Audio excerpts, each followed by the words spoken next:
जय राधा माधव कुंज बिहारी।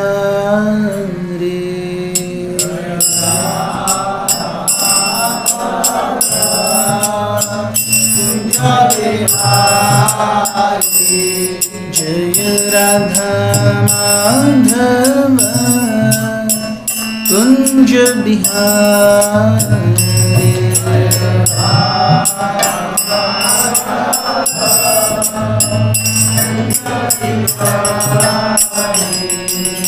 गोपी जन वल्लभा गिरिवर धारे।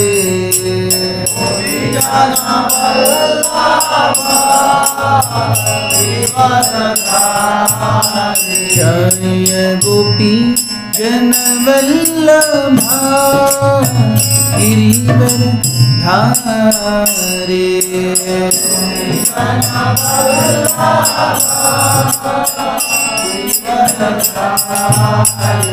जयो यशोदानंदन ब्रज जनरंजन।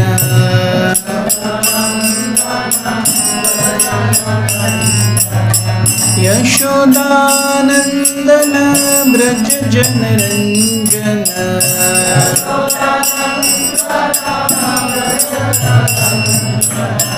यमुना तीरा वनचारी।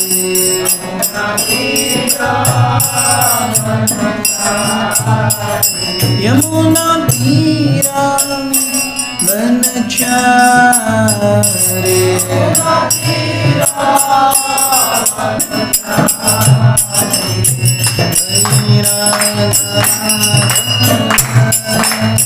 कुंज बिहारी।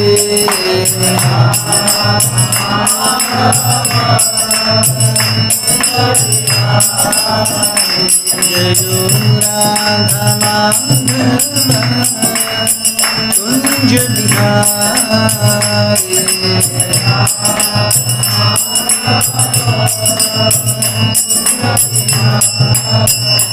जय राधा माधव राधा माधव राधे।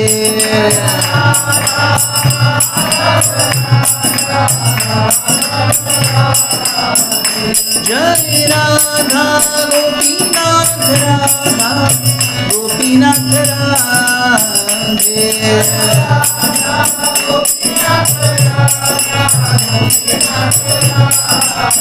जय जय प्रभुपाद प्रभुपाद प्रभुपाद जय प्रभुपाद।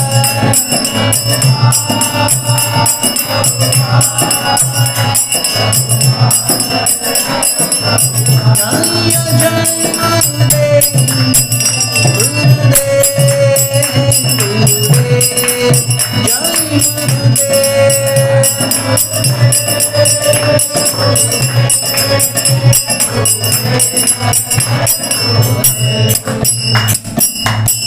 श्री हरि नाम संकीर्तन की जय। हरे कृष्ण। आज के इस शनिवार के साप्ताहिक कार्यक्रम में आप सभी का स्वागत है। जैसे बारिश बढ़ने लगेगी अटेंडेंस थोड़ा कम होता जाएगा, स्वाभाविक। आज बहुत ही महत्वपूर्ण दिन है।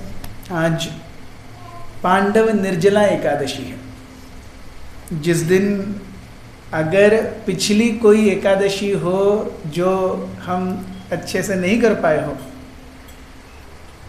तो उसको पूरा करने के लिए आज का दिन दिया जाता है। तो आज के दिन जो बिना जल के रहता है उसे पिछले या आगे आने वाले पूरे 24 एकादशियों का फल मिलता है। 12 महीने, हर महीने में एक एकादशी आती है। एक कृष्ण पक्ष की एकादशी, एक शुक्ल पक्ष की एकादशी। तो ऐसे पूरे साल में 24 एकादशियाँ। तो हुआ यूँ कि जब वनवास का समय था तो सारे पांडव, द्रौपदी, कुंती देवी, ये सब वन में रहते थे। और वन में जैसा चाहिए वैसा तो खाने को मिलता नहीं है।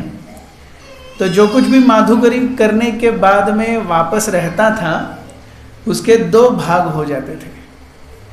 जो भी माधुकरी में आता है उसके 2 भाग, 50%, 50%। 50% भीम अकेले पाते और बाकी 50% में 4 पांडव, द्रौपदी और कुंती।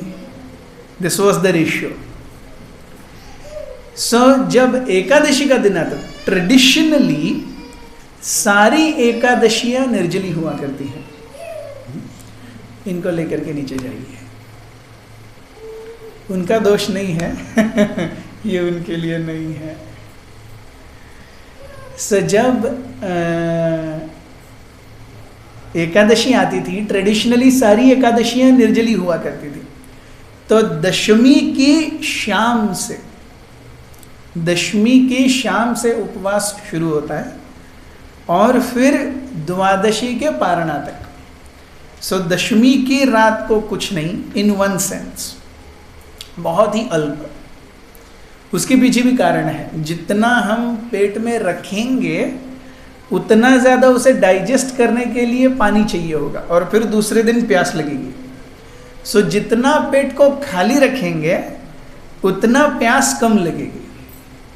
सो दशमी की शाम से उपवास शुरू होता है, एकादशी पूरी निर्जला, और ये 24वां, एक नहीं 24वां एकादशी की बात कर रहा हूँ। सो अब भीमसेन को तो ये हजम ना हो, जो हर खाने में 50% खुद लेते हैं, उन्हें भला एकादशी का निर्जला वो भी 24 पूरे साल में कैसे होगा। तो एक बार वेदव्यास जी उनके पास आए ऐसे ही मिलने के लिए। तो उन्होंने कहा, वेदव्यास जी बहुत बड़ा संकट है, कुछ कीजिए। आजकल हम होते हैं ना, हम किसी ज्योतिषी के पास जाके कहते हैं बहुत संकट है, कुछ कीजिए। वैसे भीमसेन जी वेदव्यास जी के पास आए, बोले वेदव्यास जी कुछ कीजिए। क्या हो गया? नहीं सहा जाता। आपको क्या नहीं सहा जाता? तो भूख बर्दाश्त नहीं होती। क्या हो गया? अरे एकादशी निर्जला। ठीक है, हम उपाय किए देते हैं। सो पूरी गर्मी में, झुलसती हुई गर्मी में, गोवा में हमको ये पता नहीं चलता, लेकिन एक्चुअली भारत के मौसम के हिसाब से ये झुलसती हुई गर्मी है। सो झुलसती गर्मी में एक दिन एकादशी करो, निर्जला करो। निर्जला मतलब उस समय की सारी एकादशियां निर्जली हुआ करती थी। सो एक एकादशी करो, बाकी सारों का फल मिल जाएगा। ये बढ़िया बात बताई। लेकिन फिर भी वो जब एक एकादशी आती तो भीमसेन जी ऐसे हो जाते, कैसे होगा अभी? आजकल हम सभी का ऐसा ही होता है, कैसे होगा अभी? यस। सो वेदव्यास जी ने कहा, ये एक एकादशी करिए, बाकी सारे 23 आपके लिए क्षम्य है। सो हम देखते हैं तब से वैष्णव अगर सारी एकादशियां पालन करते हैं, ऐसा नहीं कि नहीं करते, लेकिन बाय चांस कहीं कुछ गड़बड़ हो जाए, कहीं कुछ भूल चूक हो जाए, तो ये एक एकादशी फिर भगवान से प्रार्थना करते हैं, भगवान थोड़ा देख लो। और भगवान कैसे देखते हैं हमें? How does Krishna see his devotee? इसी के ऊपर आज हम चर्चा करेंगे। भगवद गीता का 9वां अध्याय, जहाँ से शुद्ध भक्ति की चर्चा की शुरुआत होती है। हम देखते हैं भगवद गीता भी क्रम से जाती है। भगवद गीता का भी एक अपना फ्लो है। पहला अध्याय अर्जुन के प्रश्न है, दूसरा अध्याय भगवान भगवद गीता का सारांश बताते हैं। सारांश में क्या बताते हैं? कर्म योग का ज्ञान और ज्ञान योग का ज्ञान, ये 2 ज्ञान बताते हैं भगवद गीता के दूसरे अध्याय में, सारांश में। अर्जुन को समझ में नहीं आता इन दोनों में से अच्छा कौन सा है, इसलिए तीसरा अध्याय प्रश्न से शुरू होता है कि अब क्या करूं, ये करूं या वो करूं। सो फिर तीसरा अध्याय कर्मयोग का विवेचन, चौथा अध्याय ज्ञान योग का विवेचन। फिर अर्जुन फिर से प्रश्न में आते हैं कि अरे इन दोनों को एक्चुअल जीवन में फॉलो कैसे करें? ज्ञान तो आपने दे दिया, लेकिन केवल पुस्तकी ज्ञान से क्या फायदा जब तक वो आचरण में ना आए। तो फिर पंचम अध्याय आता है, एक्शन इन कृष्णा कॉन्शियसनेस। इसके बाद में भगवान ध्यान के बारे में बताते हैं कि एक योगी जो मेरे परमात्मा स्वरूप को जानना चाहता है, वो मुझ तक पहुंचने का प्रयास कैसे करता है। सो ध्यान योग अध्याय 6। 5वें अध्याय के अंत में भगवान अर्जुन से कहते हैं कि आप अगर मुझसे संबंध बनाओगे, भोक्ता हम यज्ञ तपसाम सर्वलोक महेश्वरम सुहृदः सर्वभूतानां ज्ञात्वा माम शांति मृच्छति, 5वें अध्याय का अंतिम श्लोक। सुहृदः सर्वभूतानां, भगवान कहते हैं मैं सभी जीवात्माओं का सबसे परम हितैषी मित्र हूं। सुहृद द बेस्ट फ्रेंड। जब फ्रेंडशिप की बात आती है तो एक संबंध बनता है, देयर इज ए रिलेशनशिप, और इस संबंध से फिर भक्ति की शुरुआत होती है। तो 7वां और 8वां अध्याय ये भगवान भक्ति के बारे में बताते हैं जो शुद्ध नहीं है।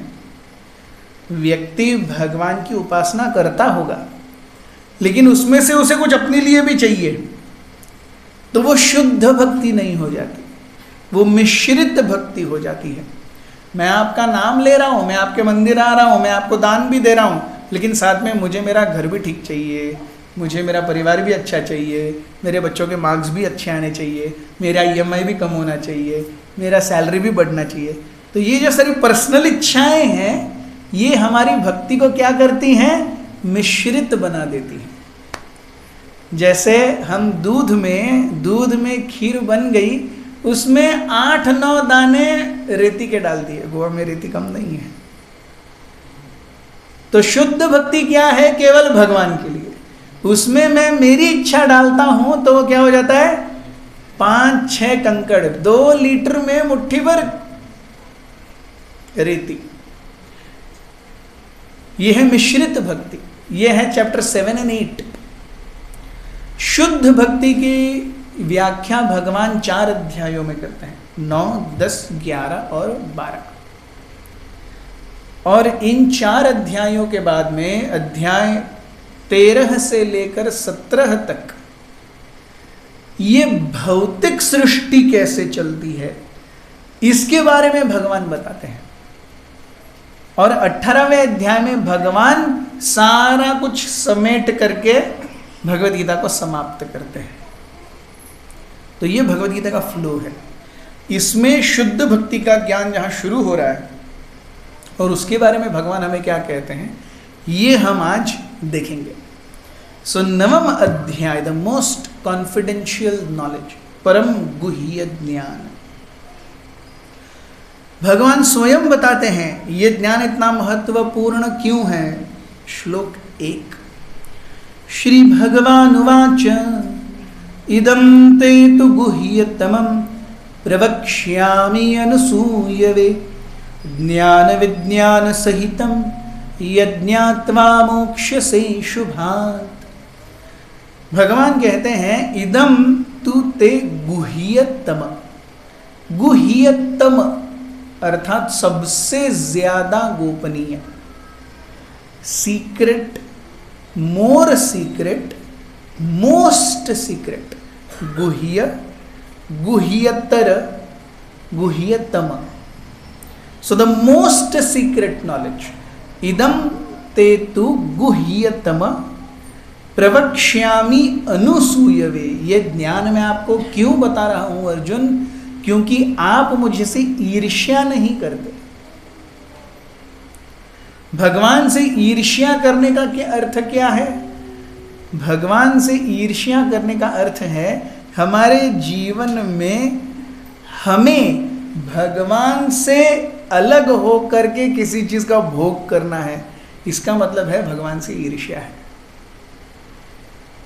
सो इदम तुते गुह्यतमं प्रवक्ष्यामि अनुसूयवे। मैं ये ज्ञान आपको क्यों बता रहा हूं? क्योंकि आप मुझसे ईर्ष्या नहीं करते। यू डू नॉट एनवी मी। और ये ज्ञान कैसा है? ज्ञान विज्ञान सहित ये ज्ञान है और वो प्रैक्टिकल भी है। विज्ञान विशिष्ट रूपेण ज्ञान। सो ये केवल पुस्तकों में संग्रहित होने वाला ज्ञान नहीं है, ये प्रैक्टिकल एप्लीकेशन वाला ज्ञान है। ज्ञान विज्ञान सहित, और इसे हम अपने जीवन में अप्लाई करेंगे। हे अर्जुन, आप इसे अपने जीवन में अप्लाई करोगे तो क्या होगा? यद ज्ञात्वा इसे समझ करके, जान करके मोक्ष से अशुभात, अपने जीवन में जो कुछ भी अशुभ है उससे आप दूर चले जाओगे। आपके जीवन का दुर्भाग्य दूर लेकर चला जाएगा, ये भगवद गीता का ज्ञान। और आप क्यों पात्र हो इस ज्ञान को प्राप्त करने के? क्योंकि आप मुझसे ईर्ष्या नहीं करते, भगवान कहते हैं। So he says what kind of knowledge, ये कैसा ज्ञान है?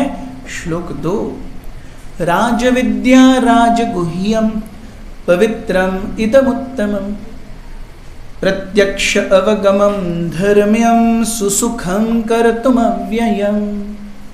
वे कहते हैं राज विद्या, it is the king of all knowledges. So ये गुह्यतम ज्ञान है, द मोस्ट सीक्रेट। और ये राज विद्या राजगुह्यम, ये कैसा ज्ञान है? सबसे उत्तम ज्ञान है। राज विद्या राजगुह्यम, जैसे राजा का कोष होता है या भारत की ट्रेजरी है, हर कोई आ जा सकता है क्या? कोई नहीं आ जा सकता, बहुत सेफली रखा जाता है उसे। उसी प्रकार से इस ज्ञान को कैसे रखा जाना चाहिए? बहुत सेफली रखा जाना चाहिए, क्योंकि ये ज्ञान अगर चला गया तो फिर ये गुह्य, राजगुह्य लॉस हो जाएगा। Yes, it is the most perfectly treasured knowledge. राजगुह्यम पवित्रम उत्तमम, पवित्र ज्ञान है। उत्तम, तम अंधेरा, और उत्तम अर्थात जो अंधेरे से ऊपर उठा है, ये ऐसा ज्ञान है। और इसके बारे में भगवान क्या कहते हैं? प्रत्यक्ष अवगमम। इसे आप अपने जीवन में अप्लाई करोगे, you will actually see changes in your life. ये केवल पुस्तकी ज्ञान नहीं है, इसे अपने जीवन में अप्लाई करेंगे तो हमें अपने जीवन में खुद बदलाव दिखेगा। जैसे एक व्यक्ति आईआईटी में जाकर के इंजीनियरिंग करता है और एक व्यक्ति 12वीं तक ही पढ़ता है, उसके जीवन में एक्चुअल प्रत्यक्ष बदलाव दिखता है कि नहीं? 4 साल के बाद में तनख्वाह जितनी पा रहा है वो, उसमें फर्क होता है कि नहीं होता है? प्रत्यक्ष अवगमन। अरे क्यों जाके आईआईटी में 4 साल वेस्ट करूं, मैं पत्थर तोड़ूंगा। अरे भाई, प्रत्यक्ष अवगमन, 4 साल आईआईटी में निकाल, उसके बाद जिंदगी बन जाएगी। पत्थर तोड़ने की क्या जरूरत है? सो प्रत्यक्ष अवगमन, आप अपने जीवन में इस ज्ञान को अपना करके देखिए, लाइफ चेंज होगा। You will actually see results, आप अपने जीवन में रिजल्ट्स देखेंगे। सुसुखम कर्तुम अव्ययम, सुसुखम बहुत आनंद से किया जाने वाला कार्य है, ऐसा नहीं कि बहुत ज्यादा माथा पिच्ची करने की जरूरत है। श्रील प्रभुपाद जी कहते थे, what is ISKCON? Feasting, fasting, chanting and dancing. अंतरराष्ट्रीय कृष्ण भावनामृत संघ क्या सिखाता है? 4 ही चीज सिखाता है। फीस्टिंग, मस्त खाओ, कोई टेंशन नहीं। फीस्टिंग, फास्टिंग, कुछ महत्वपूर्ण दिनों पर उपवास करो, जैसे आज फास्टिंग। चैंटिंग, हम अच्छा कीर्तन करते हैं, डांसिंग करते हैं, अच्छा लगता है कि नहीं सबको? सो कीर्तन, भगवान का नाम लेते हैं, नाचते हैं, मस्त प्रसाद लेते हैं, कभी कभी उपवास कर लेते हैं, कोई टेंशन है क्या जिंदगी में? Feasting, fasting, chanting and dancing.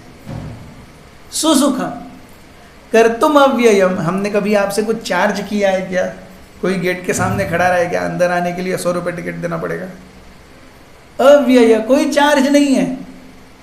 Yes, कभी कोई पैसा नहीं पूछता, भगवान का दर है। एक बार पूछता है जन्माष्टमी के पहले, आपकी जो इच्छा है वो दो।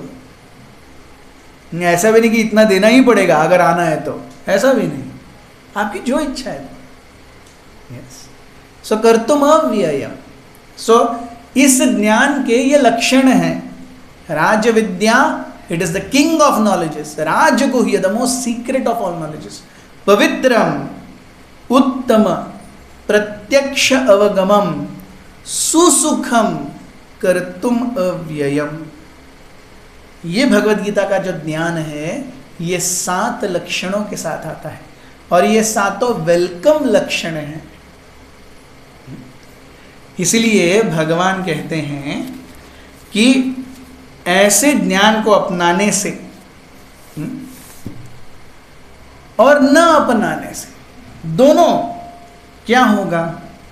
अश्रद्धधानः पुरुषा धर्मस्यास्य परन्तप अप्राप्य मां निवर्तन्ते मृत्यु संसार वर्त्मनि। Those who are not faithful in this devotional service cannot attain me, O conqueror of enemies. Therefore they return to the path of birth and death in this material world.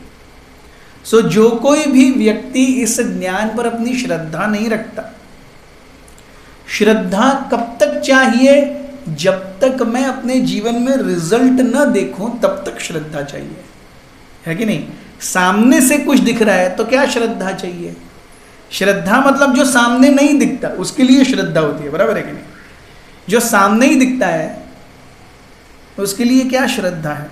आप अगर काम करेंगे, श्रद्धा पूर्वक काम करो, अरे कितने दिन श्रद्धा रखनी पड़ेगी? 30 दिन, उसके बाद में पेचेक आएगा ना।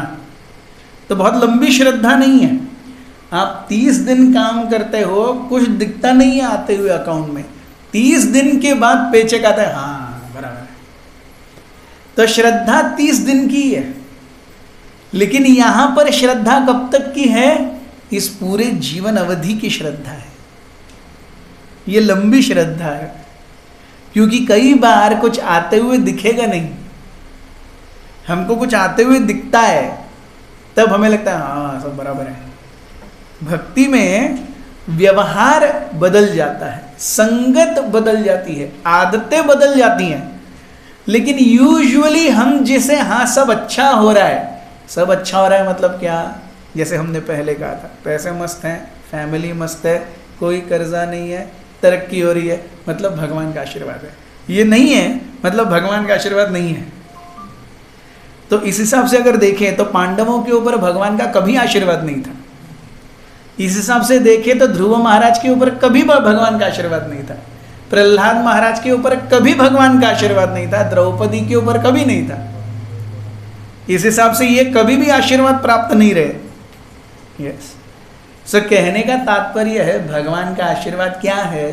जिंदगी अच्छे से चल रही है और बैंक में पैसे बढ़ रहे हैं, मतलब भगवान का आशीर्वाद है। ये हम सोचते हैं, लेकिन ये भगवान का आशीर्वाद है ऐसा नहीं है, ऐसा नहीं है। सो कई बार हम जैसा चाहते हैं वैसा आशीर्वाद नहीं मिलेगा, इसीलिए श्रद्धा लंबे समय तक रखनी पड़ेगी।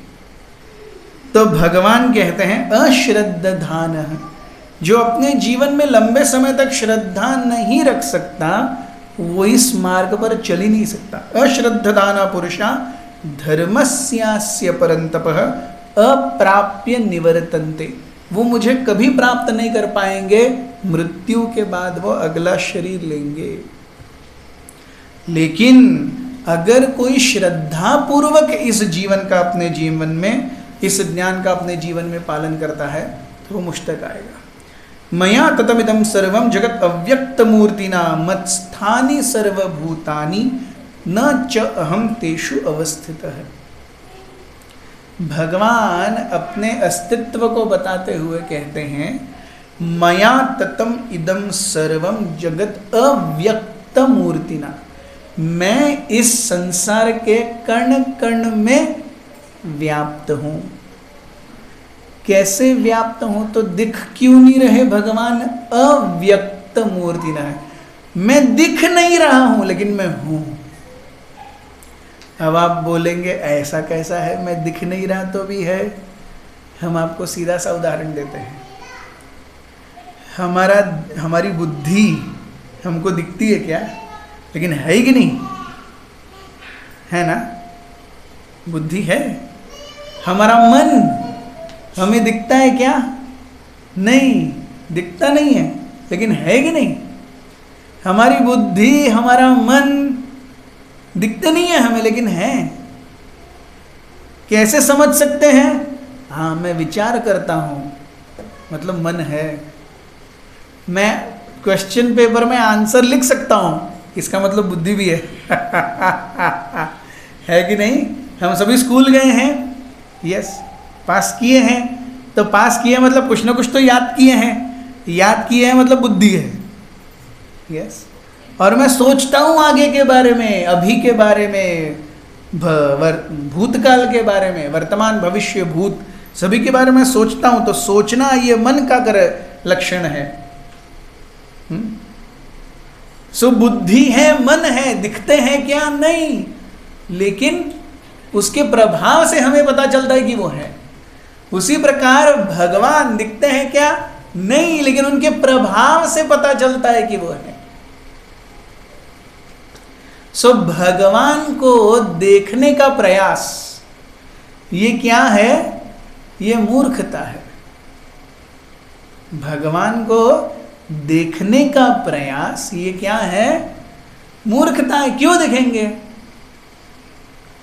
श्रील प्रभुपाद जी कहा करते थे, श्रील प्रभुपाद जी जब अमेरिका में प्रचार करते थे, उस समय अमेरिका के राष्ट्रपति रिचर्ड निक्सन थे। तो प्रभुपाद जी अपने शिष्यों से कहा करते थे, आप बोलेंगे रिचर्ड निक्सन है तो मेरे सामने आओ। अरे वो क्या तुम्हारे बाप का नौकर है जो तुम्हारे सामने आएगा? हम यहाँ बैठ करके बोलेंगे प्रधानमंत्री नरेंद्र मोदी है तो सामने आओ, मैं देखूंगा तब मानूंगा। अरे तुम कौन से लाट साहब हो गए जो प्रधानमंत्री तुमको मिलने के लिए आना चाहिए? वैसे ही मैं बोलता हूँ भगवान है तो दिखे मेरे को। अरे हम कौन से लग के गए जो भगवान हमारे सामने आएंगे? सो भगवान को ऐसे देखना और बोलना है भगवान मेरे सामने आते ही नहीं, ये ऐसा ही है जैसे मैं बोलूँ है नरेंद्र मोदी है प्रधानमंत्री है तो मेरे सामने आए। अरे कैसे आएगा? Yes. So when we deserve, हम जब किसी चीज को इच्छा करना किसी चीज की और उसकी योग्यता होना, ये दो बहुत अलग चीजें हैं। इच्छा करना और योग्यता होना। मैं मस्त इच्छा करूंगा BMW 530D चाहिए, लेकिन जेब में 75 लाख भी तो होनी चाहिए। इच्छा करना BMW की आसान है, 75 लाख पॉकेट में होना मुश्किल है। यस। इच्छा के साथ में योग्यता, ये दोनों जब मिलते हैं तभी चीजें जीवन में साकार होती हैं, उसके बिना नहीं होता कुछ। सो इसीलिए भगवान कहते हैं कि मया ततमिदं सर्वम जगत अव्यक्त मूर्तिरम, मैं अव्यक्त रूप में हर जगह पे विद्यमान हूं, आप मुझे देख नहीं सकते। और मेरा इस जगत में अस्तित्व कैसे है? मत स्थानी सर्वभूतानि, मेरे अंदर सारे जीवात्माओं का वास है। मत स्थानी सर्वभूतानि न च अहम तेषु अवस्थितः,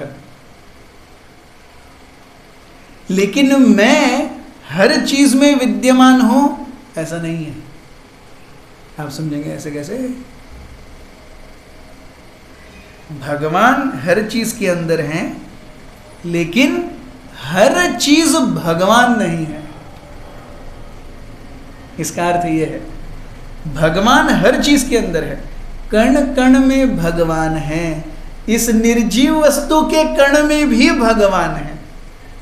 लेकिन इसका मतलब ये दीवार भगवान है क्या? नहीं, इसके अंदर भगवान है, इसके इस हरे कण के अंदर भगवान है, लेकिन हर कण भगवान है क्या? नहीं। आप समझ रहे हैं मैं क्या कह रहा हूं? भगवान सब कुछ है, लेकिन सब कुछ भगवान नहीं है। भगवान सब कुछ है, भगवान सब कुछ है, क्योंकि भगवान की शक्ति से ही सब चल रहा है। इसलिए भगवान हर कण में है, लेकिन इसका मतलब ये नहीं है कि ये कण भगवान है। ये हमें समझना होगा। चीजें सारी भगवान की शक्ति से कार्यरत हैं, लेकिन इसका मतलब ये नहीं है कि सारी चीजें भगवान हैं। सो मत्स्थानि सर्वभूतानि न च अहम तेषु अवस्थितः। भगवान कहते हैं आगे 5वें श्लोक में, न च मत्स्थानि भूतानि पश्य मे योगमैश्वरम् भूतभृन्न च भूतस्थो ममात्मा भूत भावनः। मैं कौन हूं?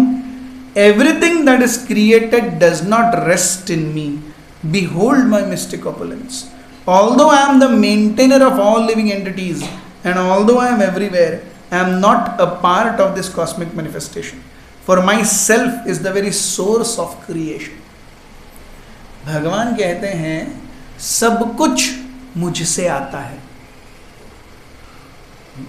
सारी चीजों का स्रोत मैं हूं। लेकिन इसका अर्थ कि इसका अर्थ है कि जो कुछ भी गड़बड़ चीज हो रही है, हम देखते हैं जीवन में, इस भौतिक जगत में कितना सारा अन्याय है, कितनी क्रूरता है, हाँ, कितना क्रोध है, कितना लोभ है, ये सब भी भगवान है, ऐसा नहीं। आप देखेंगे हर चीज में, जीवन में हर चीज में द्वंद्व होगा। पॉलिटिशियंस हैं तो करप्ट हो सकते हैं, लेकिन इसका मतलब पॉलिटिशियन चाहिए ही नहीं, वो चाहिए। काम कौन करेगा?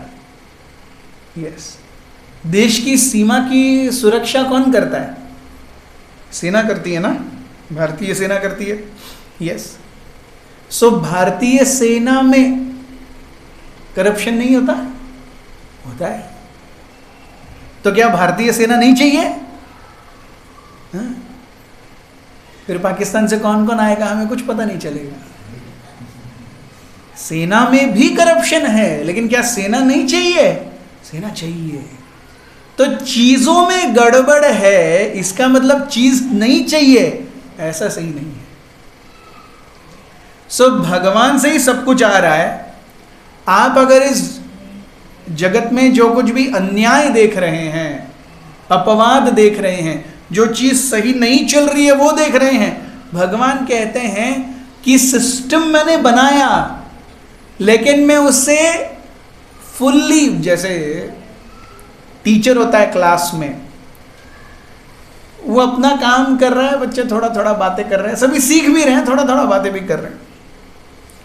अब कोई टीचर होते हैं जो एकदम कुछ भी हुआ पीछे, जिसने भी कोई चूं किया उसको 4 झापड़ मारो। तो भगवान ऐसे टीचर नहीं है कि बस देखते रहो पीछे कौन क्या कर रहा है, उसको मारते रहो, उसको मारते रहो, उसको मारते रहो, उसको मारते रहो। ये भगवान का जो कंसेप्ट है, ये अब्राहमिक रिलीजन्स में है। अब्राहमिक रिलीजन्स में बताया जाता है कि भगवान क्या कर रहे हैं, आपका अच्छा और बुरा देख रहे हैं। जैसे ही बुरा करोगे डंडा पड़ेगा, जैसे बुरा करोगे डंडा पड़ेगा, जैसे बुरा करोगे डंडा पड़ेगा। सो भगवान कौन है? भगवान डंडा मारने वाले व्यक्ति है। लेकिन सनातन धर्म कहता है यार ये डंडा और इससे ऊपर उठो, भगवान आपसे प्रेम करना चाहते हैं, आप भगवान से प्रेम करना सीखो, डंडे से क्यों डर रहे हो? कौन यहां पे है जिसने अपने मां का डंडा नहीं खाया? लेकिन कितने लोग हैं यहां पे जिन्होंने अपने मां के डंडे को बहुत सीरियसली लिया? नहीं, मां का काम है चिल्लाना, डंडे मारना, हमारा काम है शैतानी करना। पिताजी के साथ में थोड़ा इक्वेशन चेंज हो जाता है, सही है, लेकिन माँ तो माँ है, वो चीखे चिल्लाए वो फर्क नहीं पड़ता। तो माँ प्रेम नहीं करती क्या? माँ प्रेम करती है, डंडा भी मारती है, झापड़ भी मारती है, लेकिन उसको हम सीरियसली नहीं लेते हैं। तो ये ऐसे भगवान का, ऐसे संबंध का, ऐसे संबंध को बताया गया है वेदों में हमारे और भगवान के बीच में, कि जहां पर डंडा प्रमुख नहीं है, जहां पर प्रेम प्रमुख है। अस्तित्व है, संबंध है, लेकिन संबंध में मैं पाप करूंगा क्या, मैं पाप करूंगा क्या, मैं पाप करूंगा क्या? इससे कोई भी सनातन धर्मी नहीं डरता। मैं पाप करूंगा क्या, मैं पाप करूंगा क्या? सनातन धर्म इतना व्यापक है, आप अगर नास्तिक हैं तो भी आप सनातनी हो सकते हैं। आप बेझिझक कह दीजिए मैं भगवान को मानता ही नहीं, भगवान ने आपके लिए भी कुछ वेदों में लिख के रखा है। ठीक है भाई, ऐसा कोई है जो मेरे को मानता नहीं, उसको ये बताओ। So there is no one who is free from the gambit of Vedic lifestyle. कोई नहीं कह सकता कि भगवान की कृपा से मैं वंचित हूं, क्योंकि अगर आप भगवान को नहीं भी मानते तो भी ऐसे व्यक्तियों के लिए भी भगवान ने कुछ लिख के छोड़ा है। Whereas if we see Abrahamic religions, हो ये ऐसा ही होना चाहिए, ये ऐसा ही होना चाहिए, ऐसा ही होना चाहिए।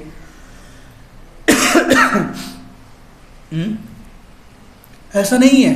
आप यहाँ पे वैष्णवों को भी देखेंगे, आप शैवों को भी देखेंगे, वो कब से झगड़ते भी होंगे, उसके बीच में शाक्त भी आएंगे, उसके बीच में बौद्ध भी आएंगे, उसके बीच में नास्तिक भी आएंगे, सब साथ में मिलकर रहेंगे।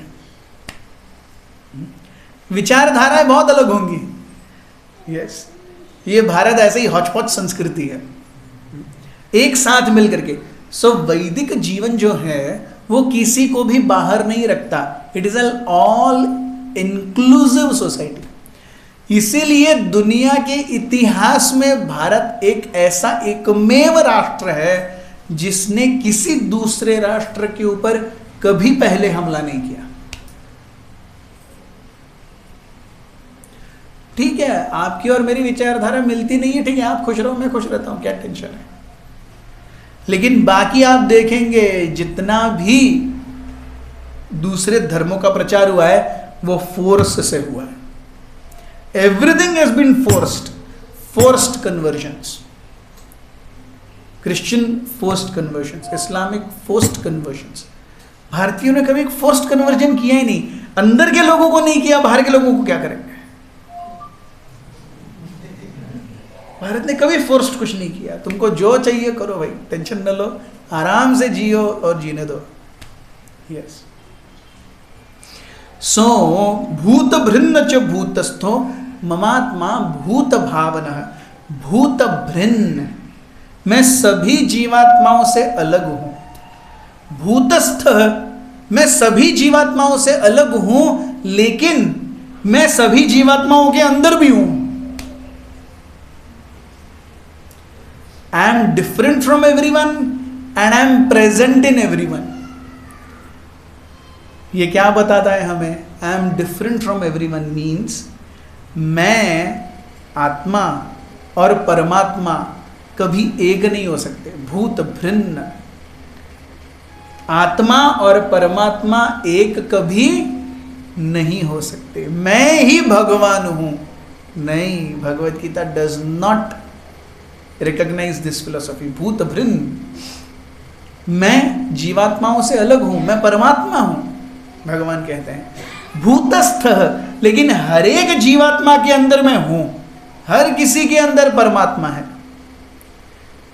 जीवात्मा से मैं अलग हूं, लेकिन हर एक जीवात्मा के अंदर मैं स्थित हूं। भूत भावनः, और मैं हर जीव से प्रेम करता हूं। यस, मैं कैसे हर जगह फैला हुआ हूं? आकाश स्थितो नित्यम वायु सर्वत्र गो महान तथा सर्वाणि भूतानि मत्स्थानि उपधारय। भगवान कहते हैं जैसे आकाश है, पंच महाभूत कौन से हैं? 5 प्रिंसिपल एलिमेंट्स, पृथ्वी, जल, अग्नि, वायु और आकाश। इसमें से आकाश क्या है? आकाश मतलब स्पेस। ये स्पेस क्या करती है? ये स्पेस बाकी 4 चीजों की बाउंड्री बनाती है। पृथ्वी, अग्नि, जल और वायु, इनकी बाउंड्री बनाती है आकाश। तो जहां तक आकाश है वहां तक वायु बहती है। आकाश के बाहर वायु नहीं जा सकता। जैसे बच्चे स्कूल में जाते हैं तो स्कूल का कंपाउंड है, तो बच्चा एक बार स्कूल के अंदर चला गया, वो स्कूल के अंदर ही रहेगा। वो जब तक एंड 2 बजे वाली टिंग टिंग टिंग टिंग टिंग घंटी नहीं बजेगी, वो गेट के बाहर नहीं आ सकता। वो कहीं भी जाए, किधर भी उछल कूद कर ले, उसके अंदर ही उसे रहना है। उसी प्रकार आकाश क्या है? आकाश क्या है? बाउंड्री है, सीमाएं हैं जिसके अंदर वायु जा सकता है। सो हम देखते हैं चीजें जैसे बढ़ती हैं, श्रीमद् भागवत के 2वें स्कंद में बहुत सुंदर रूप से कैसे संपूर्ण सृष्टि का निर्माण हुआ। तो सबसे पहले आकाश आया। आकाश का कोई माप ही नहीं है। आकाश को हम छू सकते हैं क्या? नहीं। देख सकते हैं क्या? नहीं। सूंघ सकते हैं क्या? नहीं। उसका कोई टेस्ट है क्या? नहीं। तो akash is formless, tasteless, odourless, nothing, everything, but it is there. आकाश। आकाश से दूसरा तत्व आता है वायु। उसे केवल छू सकते हैं और कुछ नहीं, केवल स्पर्श। वायु से तीसरा तत्व आता है अग्नि। उसे देख भी सकते हैं, अग्नि को स्पर्श कर सकते हैं, गरम, और उसे देख भी सकते हैं, उसकी लपेटें आती हैं। अग्नि से चौथा तत्व आता है जल। उसके अंदर क्या क्या है? स्पर्श भी है, रूप भी है, और क्या है? रस है, रसना। जल है ना, क्या है? रस। यस। जीवन में रस कहां से आता है? जीवन में रस जल तत्व से आता है। और जल से पांचवा पदार्थ आता है पृथ्वी। पृथ्वी में क्या है? गंध। बारिश पहली गिरती है तो पृथ्वी की गंध आती है ना, सुनिए आपने? यस। सो जल जब बदबूदार हो जाएगा तब गंध देगा, नहीं तो नहीं देगा। लेकिन गंध जो है वो पृथ्वी का लक्षण है। सो आकाश में कुछ नहीं है, वायु में केवल स्पर्श है, अग्नि में स्पर्श है और रूप है, जल में स्पर्श है, रूप है और रस है, और पृथ्वी में स्पर्श, रस, रूप और गंध। सो ये सारी चीजें भगवान कहते हैं मुझसे आ रही हैं, मैं उन्हें होल्ड करता हूं, मैं उन्हें पकड़ करके रखता हूं। मत स्थानी उपधारय। इसीलिए सर्वभूतानि कौन्तेय प्रकृतिम यान्ति मामिकाम कल्पक्षये पुनस्तानि कल्पादौ विसृजाम्यहम्। ऐसे सारे जीवात्मा मेरे अधीन होकर के जब सृष्टि का निर्माण होता है, सब इस भौतिक जगत में आते हैं, और जब सृष्टि प्रलय हो जाती है तब सब कुछ फिर से विनाश हो जाता है। चीजें बहुत सिंपल हैं, कंसेप्ट्स बहुत सिंपल है। बच्चे स्कूल में जाते हैं, सुबह 7 से लेकर दोपहर 2 बजे तक स्कूल एकदम, कितने बच्चे? 800, 900, 1000, 1200 बच्चे एक स्कूल में। शाम को 4 बजे आप जाएंगे, कोई दिखेगा वहां पे? कोई नहीं दिखेगा वहां पे। इसका मतलब वहां स्कूल नहीं है क्या? आप किसी भी ऑफिस जाइए, सुबह 8 बजे से शाम को 6 बजे तक सब दिखेंगे। आजकल ऑफिस का मायना चेंज हो गया है, 3 शिफ्टों में काम होता है, आप कभी भी जाइए कोई तो कोई दिखेगा। लेकिन ट्रेडिशनली सुबह 9 से 6 काम होता था, तो अब वहाँ 6:30, 7 बजे जाइए, कौन दिखेगा? केवल जो रात को चौकीदार है वही दिखेगा। इसका मतलब वो ऑफिस नहीं है क्या? है। कल सुबह फिर से आएंगे लोग और शाम को फिर से चले जाएंगे। वैसे ही सृष्टि यानी स्कूल का मॉर्निंग 6 AM या 7 AM, और ऑफिस का 8 AM, सब आने लगते हैं। और प्रलय मतलब स्कूल का 2 PM या ऑफिस का 6:30 PM, सब चले जाते हैं। तो बच्चे जब चले जाते हैं उसके बाद भी स्कूल रहता है, लोग जब ऑफिस से चले जाते हैं उसके बाद भी ऑफिस रहता है। वैसे ही सृष्टि चली जाती है, लेकिन तत्व रहते हैं, फिर दूसरे दिन फिर से पनपते हैं, फिर जाते हैं, फिर आते हैं, फिर जाते हैं। तत्व बहुत सिंपल है। अरे प्रलय कैसे होता है? आप सब घर कैसे जाते हैं? ऐसे ही प्रलय होता है। आप ऑफिस से घर जाते हैं, प्रलय हो जाता है। घर से ऑफिस आते हैं, सृष्टि चलती है। होता है कि नहीं? चीजें बहुत सिंपल हैं। कल्पक्षये पुनस्तानी कल्पादौ विसृजामि। ये कौन कर रहा है? भगवान कहता है ये मैं कर रहा हूं। इसलिए प्रकृतिम स्वामवष्टभ्य विसृजामि पुनः पुनः भूतग्राममिमं कृत्स्नम् अवशं प्रकृतेर्वशात्।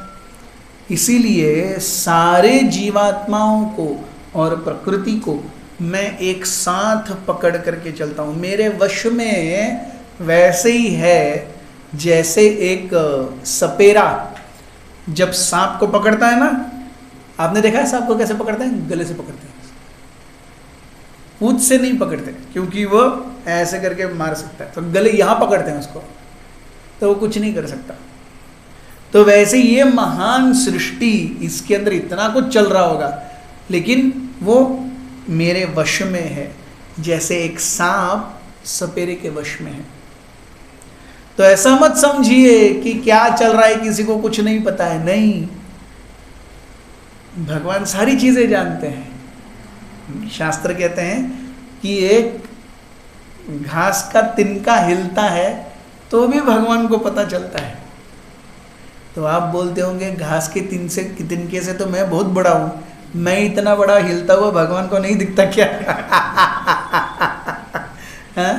भगवान को दिखते हैं आप, लेकिन हमारा भगवान के साथ संबंध है क्या उतना गहरा कि भगवान हमको नोटिस करेंगे हिलते हुए? यस, हमें पता, भगवान को पता होना और भगवान ने नोटिस करना, इसमें बहुत फर्क है। भगवान क्यों नोटिस करेंगे? सिंपल सी चीज, नरेंद्र मोदी के सामने से अमित शाह जा रहा है और मैं जा रहा हूं, नरेंद्र मोदी किसको नोटिस करेंगे? सिंपली अमित शाह को नोटिस करें, नेचुरल। अरे इतने सालों का संपर्क है, वो गृह मंत्री है। यस, मैं उसके सामने से नहीं जा रहा क्या? मैं भी सामने से जा रहा हूं, लेकिन नोटिस को किसको किया जा रहा है? अमित शाह। तो संबंध, तो मैं भी आदमी हूं, वो भी आदमी है, उसको क्यों नोटिस किया जा रहा है? संबंध है उतना। तो वैसे हम सब बैठे हैं, भगवान किसको नोटिस करेंगे? संबंध जिनके साथ है। और ये संबंध बनाने की प्रक्रिया क्या है?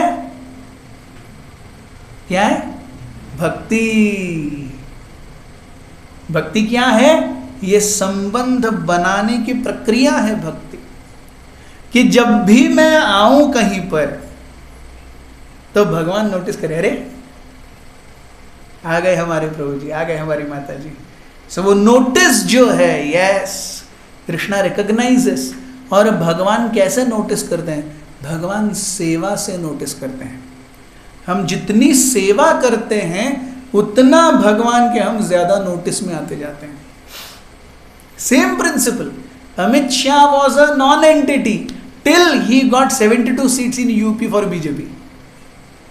यस और नो? नेशनल पॉलिटिक्स में अमित शाह कहां से आए? 80 में से 72 लाए तो सारा इंडिया देखा, हुई कौन है ये? Amit Shah. He became home minister. Ayodhya 370, 35A, triple तलाक, कौन है भाई ये? Home minister. So when you work then you get noticed.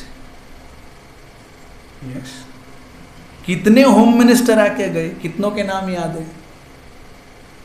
Yes, so when we work you get noticed. भगवान की सेवा करेंगे, भगवान नोटिस करेंगे। सिंपल सी चीजें हैं। भगवान कहते हैं मयाध्यक्षेण प्रकृति सूयते सचराचरम हेतुनानेन कौन्तेय जगद विपरिवर्तते. This material nature, which is one of my energies, is working under my direction, O son of Kunti, producing all moving and non-moving beings. Under its rule, this manifestation is created and annihilated again and again. ये बहुत ही महत्वपूर्ण श्लोक है, श्रील प्रभुपाद जी से बहुत बार coat किया करते थे. मया अधि अक्षेण, मेरी आंखों के नीचे, प्रकृति सूयते सचराचरम, प्रकृति सारी चीजों की रचना करती है. जैसे माता जी कहते हैं ना, घर में कोई काम वाली बाई है तो मेरी उसके अरे आंखों के सामने, वरना वो लोग काम नहीं अच्छे से करें. यस, सो मया अधि अक्षेण, मेरी आंखों के सामने हो रहा है, ये क्यों नहीं हुआ, ये क्यों नहीं हुआ, ये क्यों नहीं हुआ, वहां झाड़ू मारो. तो मया अधि अक्षेण. सो जैसे घर में माता जी का खास ध्यान रहता है, कहाँ क्या नहीं हुआ, कहाँ क्या नहीं हुआ, ये करवाओ, वो करवाओ, वो करवाओ, वैसे भगवान प्रकृति दुर्गा माया को कहते हैं ये करो, ये करो, ये करो, ये करो, ये करो. और भगवान कहते हैं मेरी अध्यक्षता में, मेरी आंखों के नीचे, मेरे इंस्ट्रक्शन से प्रकृति या माया या दुर्गा ये संपूर्ण जगत को चलाती है. मया अधि अक्षेण प्रकृति सूयते चराचर, सूयते निर्माण करती है, चर अचर, चर जीव, अचर यानी नॉन मूविंग थिंग्स.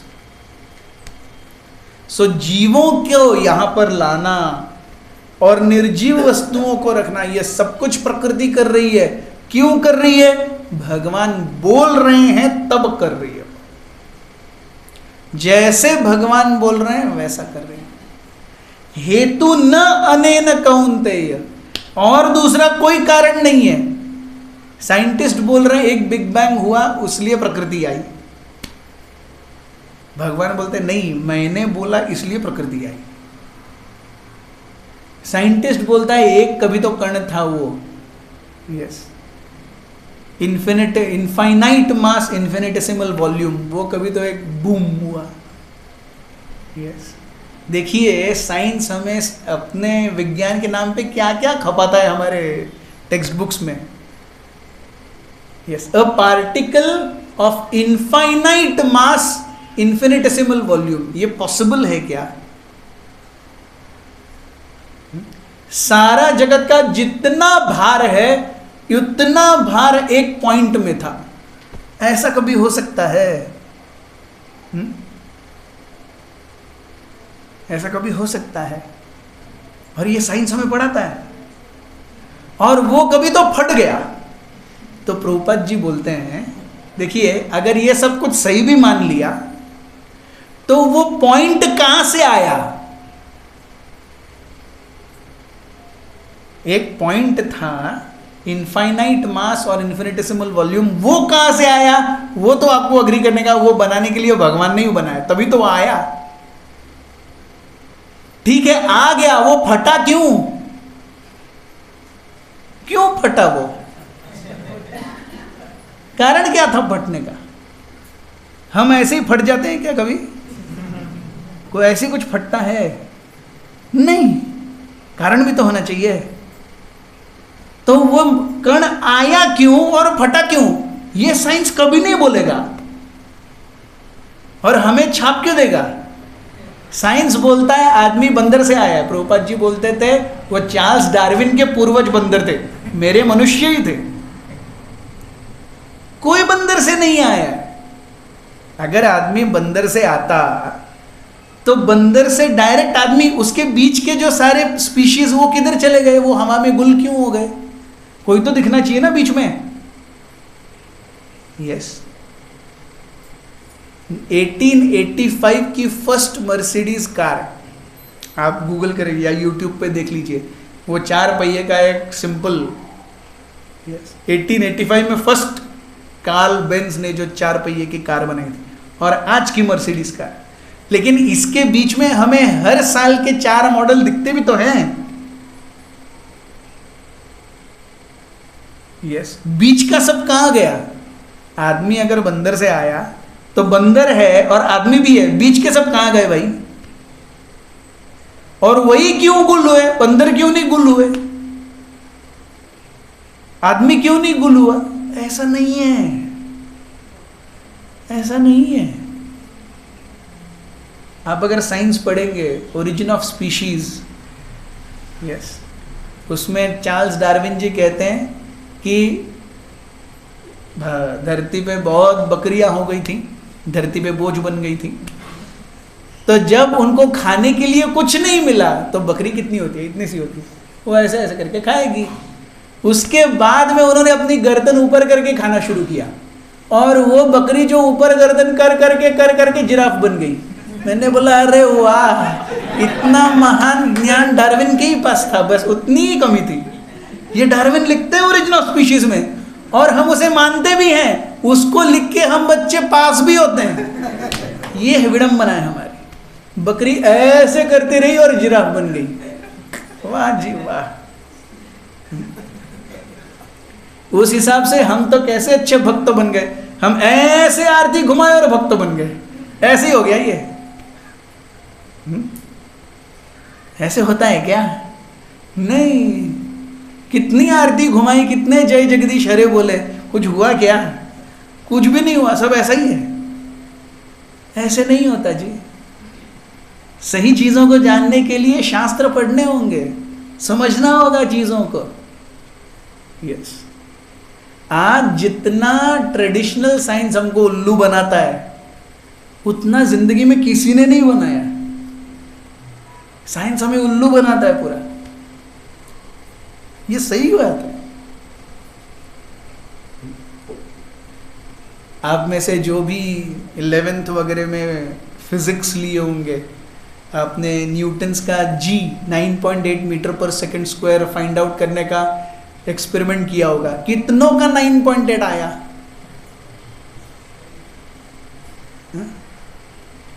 किसी का नहीं आता 9.8। मैडम बोलती है तू न्यूटन से बड़ा है क्या? ये देख उसका रीडिंग कॉपी कर। ऐसे हमारा साइंस होता है कि नहीं होता है? होता है कि नहीं होता है? ऐसे ही हमारा साइंस होता है। और हम साइंस की दुहाई देते हैं और बहुत हम 30 मार्क खाओ, साइंस में बहुत तरक्की कर ली।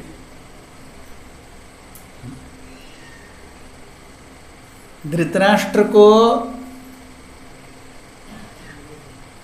कुरुक्षेत्र की रणभूमि पे क्या हो रहा है ये जानना था, तो वेदव्यास जी ने संजय को ऐसा करके दिव्य दृष्टि दे दी। उसको कोई एलसीडी नहीं लगाना पड़ा, कोई केबल नहीं लगानी पड़ी, कोई सैटेलाइट ऊपर नहीं भेजना पड़ा, कोई ट्रांसफॉर्मर नहीं था, कुछ नहीं था। वेदव्यास जी ने ऐसा कर लिया, संजय देखने लगे क्या चल रहा है। हमको इतना तामझाम करना पड़ता है और हम अपने आप को प्रगत मानते हैं। Time pass. यस, कौन प्रगत था? वेदव्यास जी प्रगत थे या हम प्रगत हैं? सोचिए ना, थोड़ा विचार कीजिए ना। वेदव्यास जी ऐसा करके कितना अच्छा हो जाए। नहीं, अगर हमारी जिंदगी ऐसे हो जाए तो हमको कोई तो वेदव्यास जी आके बेटा तुझे आईपीएल देखना है, ये लेता था तू। यस, जियो तो पूरा कबाड़ी में चले जाएगा, फिर उसका धंधा ही बंद हो जाएगा अगर वेदव्यास जी आज घूमने लगे तो। यस, तो ऐसे हम सोचते हैं हमने बहुत कुछ किया है। अरे नहीं, शास्त्रों में बहुत कुछ है जो हमें पता भी नहीं है। पुष्पक विमान, उसको कोई रिफ्यूलिंग की जरूरत नहीं थी। कोई DGCA, director general of civil aviation उसको कंट्रोल नहीं करता था, केवल रावण कंट्रोल करता था। सही में चीजें हम देखेंगे शास्त्रों में क्या है और उसको क्या बना करके हमारे सामने रखा जाता है। थोड़ा दिमाग लगाएंगे, हमारी वैदिक सभ्यता कितनी आगे थी हमें पता चलेगा। भगवान बता रहे हैं ये सब कुछ मेरे कारण हो रहा है, हेतु न अनेन कौन्तेय, और कोई हेतु ही नहीं है दूसरा। तो ये अध्याय तो बहुत आगे जाता है। हमने केवल 10 श्लोक किए हैं अब तक, 32 श्लोकों का अध्याय है। करूं क्या पूरा? निर्जली है आज, छोड़ देते हैं आपको।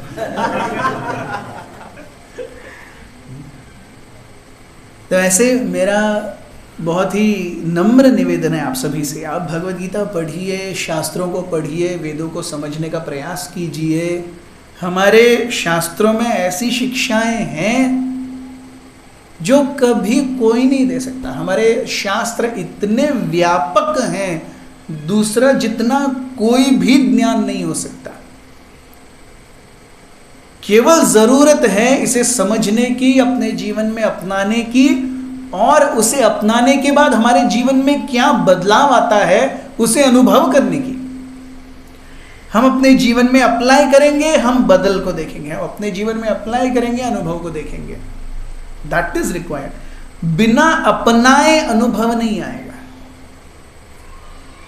जब तक हम इस ज्ञान को अपने जीवन में अपनाएंगे नहीं, प्रैक्टिस नहीं करेंगे, तब तक बदलाव नहीं आएगा। तो मेरा आप सभी से निवेदन है, आप यहाँ पर आते रहिए, ज्ञान अर्जित करते रहिए, अपने जीवन में उसे लागू करते रहिए, and then you see it works for you और no, and I am sure it will work. बहुत बहुत धन्यवाद। हरे कृष्ण।